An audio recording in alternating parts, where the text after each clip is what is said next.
Alright, so first things first, I'm going to change to the dimension layer. So when I put the, oh no, that's not what I meant to do. I was going to change to the dimension layer, so then that way we do keep them on a different color. A dimension itself is usually a very thin line. Okay, so it's going to be a lot less noticeable on your drawing. The object line is going to stand out more than your dimension. So it is there's a purpose for that. So I can't remember what let's see what the setting is.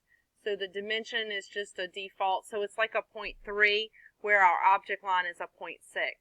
So it's not going to be a very thick line. So there's two places for you to locate your dimensions. You can come under this little annotation panel that's under your home ribbon.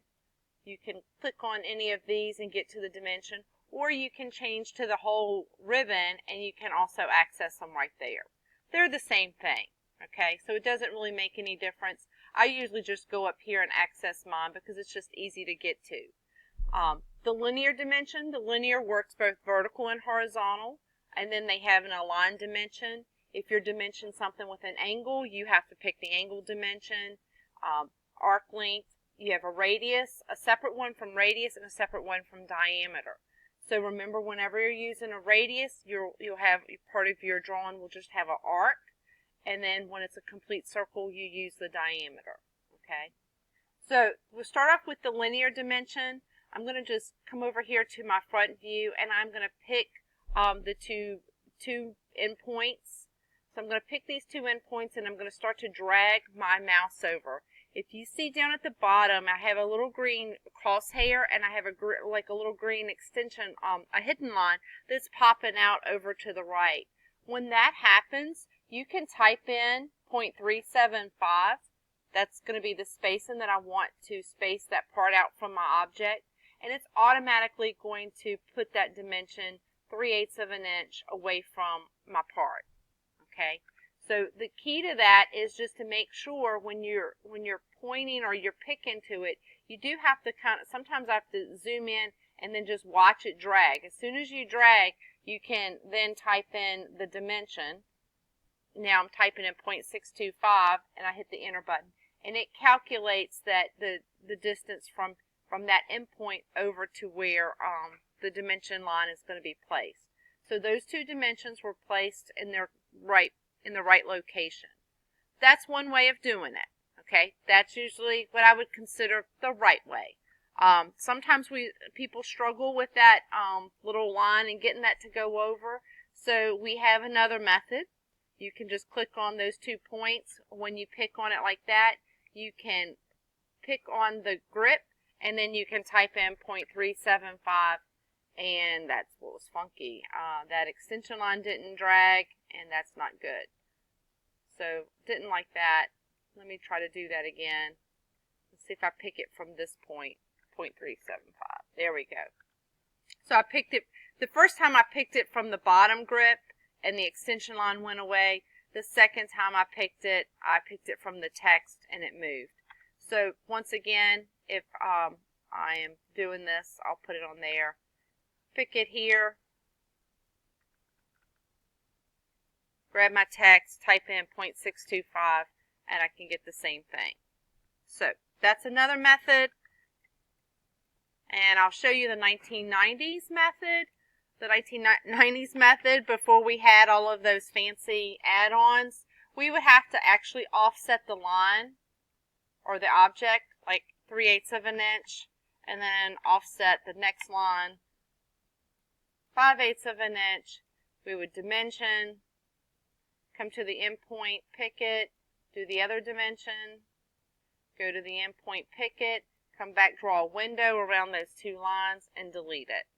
Okay, so that's what we had to do before we had all of the upgraded extensions and being able just to drag something and drop it. So there's 3 methods of putting your dimensions on your paper or your drawing, and you'll have to pick one and find out what works best for you.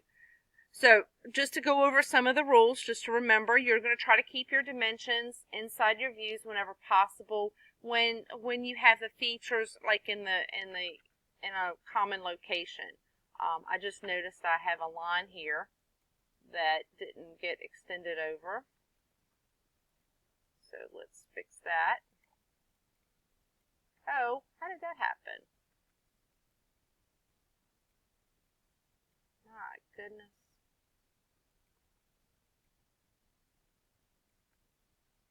There we go. If you run into a situation where you have text running into another extension line like that, notice how I can pick on the text and drag it and move it. At no point would you ever want to have like two dimensions running into each other. Okay, so if you put two dimensions on there and the text lines up, it's your responsibility to click on that and relocate it. All right, so you have to kind of pay attention to those little things. The software doesn't know if the text is lining up or is running into each other. Just trying to think here what else that you need to. So just placing the dimensions. You should go around and place all of your dimensions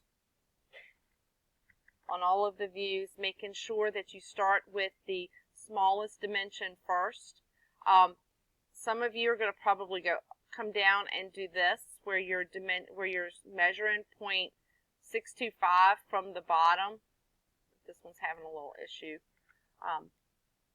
So if you measure 0.625 from the last point you picked, notice how the dimension is inside the part.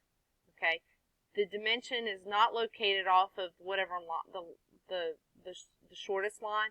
It's measuring from the line that's out on the farthest part of the object. So make sure that you're not putting any of those dimensions on those parts itself. Make sure you're moving it all the way out and then measuring the 5/8 from the outer line of the object. That's going to give you the correct dimension. Watch your double dimensioning. If I put a 3-inch dimension down there on the width, I'm not going to need another one at the top. Okay, so that's considered double dimensioning. So you don't want to do that. But make sure you do include all of the features. We have the 1.5. So we are not going to fill in the chain over here on this side. We have the 1.5 over here. Not going to fill in this chain. But we do need our depth. So the depth of this part is also important. You can also line up like that. You don't have to remeasure. So I have the depth of this part. I have all of my features dimensioned. At that point, my drawing is complete, and I would be ready to save that.